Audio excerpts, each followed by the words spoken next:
नमस्कार दोस्तों, स्वागत है आपका आज के मुख्य समाचारों की वीडियो में। जी हां दोस्तों, यहां पर आपको देखने को मिलेगी सुबह से लेकर शाम तक की सारी के सारी बड़ी खबरें मुख्य समाचार ब्रेकिंग न्यूज अपडेट के रूप में। तो दोस्तों आपसे रिक्वेस्ट है इस वीडियो को ज्यादा से ज्यादा लाइक और शेयर करें। तो दोस्तों सीधे चलते हैं आज की पहली बड़ी खबर की ओर। किसान बिल के विरोध में देशव्यापी प्रदर्शन की शुरुआत। पंजाब में रेल रोको अभियान से कई ट्रेनें हुई रद्द।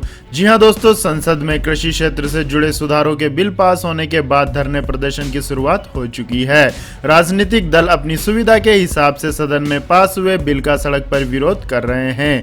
कांग्रेस पार्टी का देशव्यापी प्रदर्शन जारी है। वहीं पंजाब में किसान मजदूर संघर्ष समिति ने किसान बिल के विरोध में 24 से 26 सितंबर तक रेल रोको आंदोलन का ऐलान किया था। उसकी शुरुआत रेल की पटरियों पर बैठने के साथ हो चुकी है। इसके बाद दोस्तों रुक करते हैं अगली खबर का। मोदी सरकार ने स्वच्छ ईंधन वाले वाहनों को बढ़ावा देने के लिए उठाया नया कदम। जी हां दोस्तों, केंद्र सरकार ने स्वच्छ ईंधन वाले वाहनों को बढ़ावा देने के लिए हाइड्रोजन ईंधन सेल से संचालित वाहनों के सुरक्षा मूल्यांकन मानकों को अधिसूचित कर दिया है। सड़क परिवहन और राजमार्ग मंत्रालय ने बुधवार को केंद्रीय मोटर वाहन अधिनियम 1979 में संशोधन करके हाइड्रोजन फ्यूल सेल्स द्वारा चलने वाले मोटर वाहनों के सुरक्षा मूल्यांकन के मानकों को अधिसूचित कर दिया है। मंत्रालय ने कहा है कि यह अधिसूचना स्वच्छ ऊर्जा से चलने वाले वाहनों को बढ़ावा देने के लिए जारी की गई है और इसके तहत नियमों में सुधार किया गया है। इस संबंध में सूचना देते हुए मंत्रालय ने बताया है कि यह कदम देश में हाइड्रोजन ईंधन सेल आधारित वाहनों को बढ़ावा देने की सुविधा प्रदान करेगा और पर्यावरण के अनुकूल ऊर्जा के इस्तेमाल से वाहनों के प्रदूषण से पर्यावरण को होने वाले नुकसान में भी कमी करेगा। ऐसे वाहनों के निर्माता और आपूर्तिकर्ताओं के पास वाहन परीक्षण के लिए अंतर्राष्ट्रीय स्तर के मानक उपलब्ध कराए गए हैं। इसके बाद दोस्तों जानते हैं अगली खबर। अनुच्छेद 370 हटने के बाद जम्मू कश्मीर में दिखे बड़े बदलाव। गृह मंत्रालय ने जारी की रिपोर्ट। जी हां दोस्तों, जम्मू कश्मीर में अनुच्छेद 370 हटाने के बाद हिंसा की घटनाओं में भारी गिरावट देखी गई है। गृह मंत्रालय की एक रिपोर्ट के मुताबिक घाटी में हिंसा की घटनाओं में करीब 35% की गिरावट दर्ज हुई है। आंकड़ों के अनुसार इस साल 15 जुलाई तक घाटी में कुल 120 हिंसक की घटनाएं हुई हैं, जबकि पिछले साल 188 घटनाएं हुई थी। हिंसक घटनाओं में आई भारी गिरावट के बाद जम्मू कश्मीर पुलिस अधिकारियों ने खुशी व्यक्त करते हुए बताया है कि वर्ष 2020 में अब तक 180 आतंकवादी मारे गए हैं। इसमें रियाज नायकू, जुनैद सहराई और वलीद जैसे 6 शीर्ष कमांडर शामिल हैं। गृह मंत्रालय की एक रिपोर्ट के अनुसार इस साल सिर्फ जुलाई माह में ही 15 विदेशी आतंकवादियों को मार गिराया गया है। इसमें से 9 आतंकवादियों की अभी तक पहचान नहीं हो सकी है, जबकि शेष बचे आतंकी स्थानीय बताए जा रहे हैं। इसके बाद दोस्तों जानते हैं अगली खबर। केक की रिपोर्ट में हुआ खुलासा। डीआरडीओ ने जो इंजन 24 लाख में खरीदा, एयरफोर्स ने उसके लिए चुकाए 87 लाख रुपए।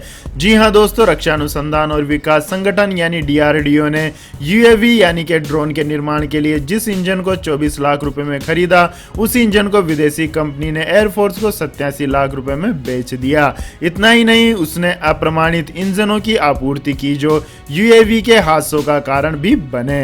नियंत्रण एवं महालेखा परीक्षक ने इस गड़बड़ी को अपनी रिपोर्ट में उजागर किया है तथा इस मामले की जांच करने की सिफारिश की है। इस मामले की जांच आने वाले दिनों में हो सकती है, जिससे खरीद प्रक्रिया से जुड़े अफसरों को भी मुश्किल होगी।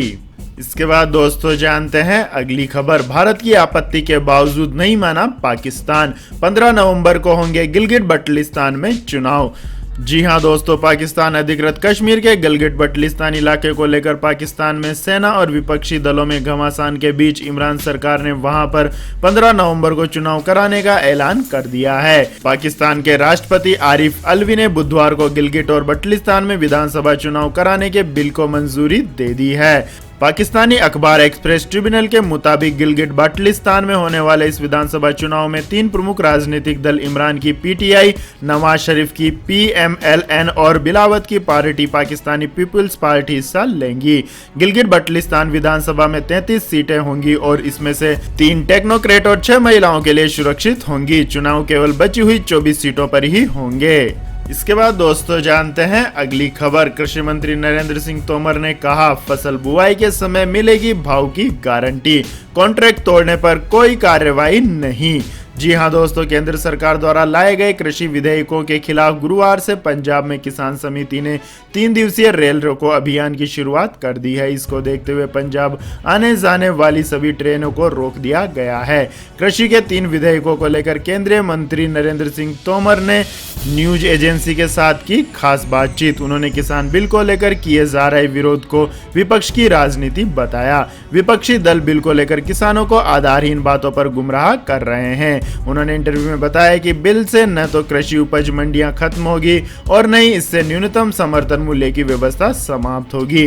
कृषि मंत्री ने बताया कि मौजूदा व्यवस्था में किसान को अपनी फसल मंडी में बेचने के लिए बाध्य होना पड़ता था और मंडी में बैठे कुछ चुनिंदा 20 से 30 आड़तीय बोली लगाकर किसान की उपज की कीमत तय करते थे।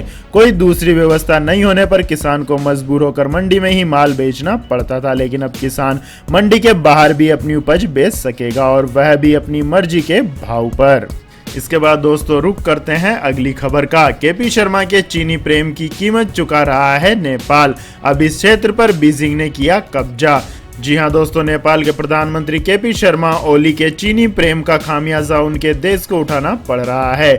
चीन लगातार नेपाली इलाकों पर अपना दावा ठोक रहा है। सुदूर सीमावर्ती जिले हुमला में चीन द्वारा कथित रूप से 11 इमारतों का निर्माण किया गया है। नेपाल हुमला को अपना क्षेत्र बताता है और चीन का कहना है कि यह हिस्सा उसके अधिकार क्षेत्र में आता है। इस इलाके में कई सालों पहले तक बॉर्डर पिलर थे ताकि सीमा विवाद से बचा जा सके, लेकिन नेपाल द्वारा किए गए सड़क निर्माण कार्य के चलते पिलर हटा दिए गए। कथित तौर पर चीन ने यहां 11 इमारतों का निर्माण किया और अब पूरे क्षेत्र पर अपना दावा ठोक दिया है।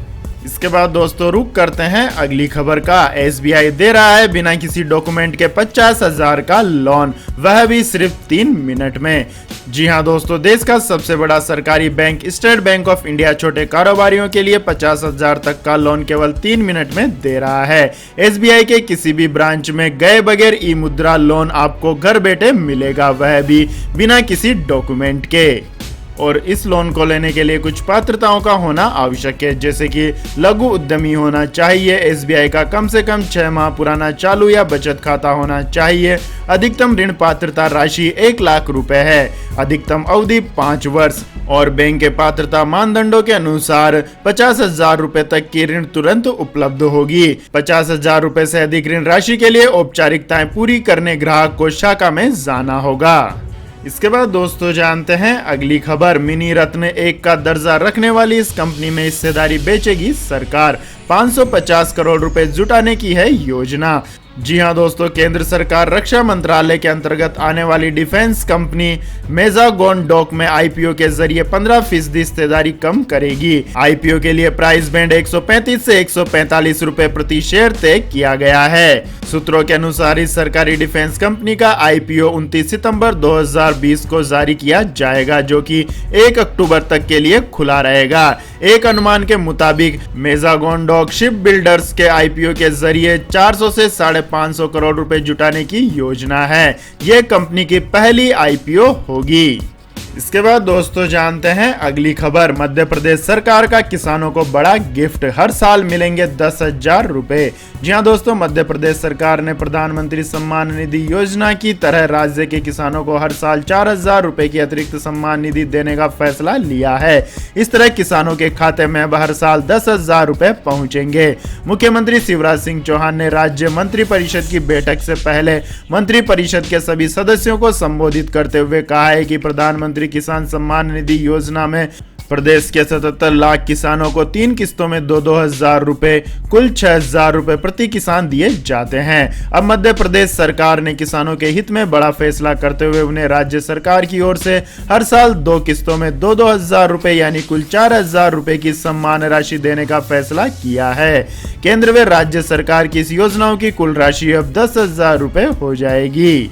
इसके बाद दोस्तों जानते हैं आज के मौसम समाचार। तो दोस्तों आने वाले 24 घंटों के दौरान पूर्वी उत्तर प्रदेश, बिहार, उप हिमालय, पश्चिम बंगाल और सिक्किम में अधिकांश स्थानों पर मध्यम से भारी बारिश के बीच एक दो स्थानों पर मूसलाधार वर्षा होने के आसार हैं। वहीं पूर्वोत्तर भारत, गंगीय पश्चिम बंगाल, उत्तरी कोंकण गोवा और दक्षिणी गुजरात में हल्की से मध्यम बौछारें जारी रहेंगी।